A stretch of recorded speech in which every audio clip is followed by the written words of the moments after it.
on était ici, un groupe de journalistes qui couvraient justement ces arrivées de ce tapis rouge. Et puis la cérémonie a débuté. Quelques moments plus tard, c'est là où nous avons entendu ces coups de feu et où on a entendu aussi un membre des services secrets hurler mettez-vous à terre et ne vous relevez pas. Et donc c'était là,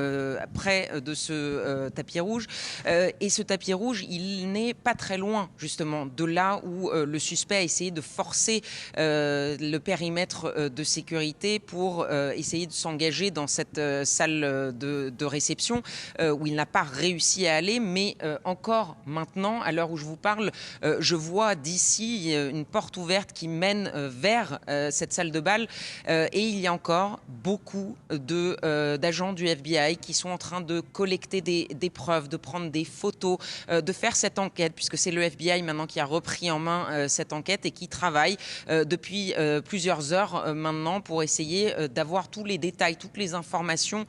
sur ce qui s'est passé ce soir. Pendant longtemps, on n'a pas réussi à revenir ici, dans cet hôtel. Puis il y a eu cette conférence de presse de la maire de Washington, accompagnée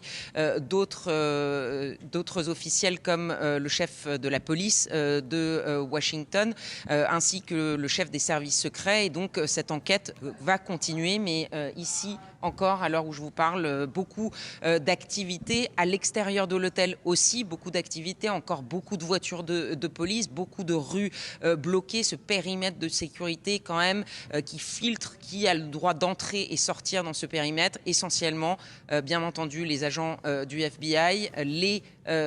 clients de l'hôtel qui peuvent montrer patte blanche, à savoir une clé pour rentrer dans leur chambre,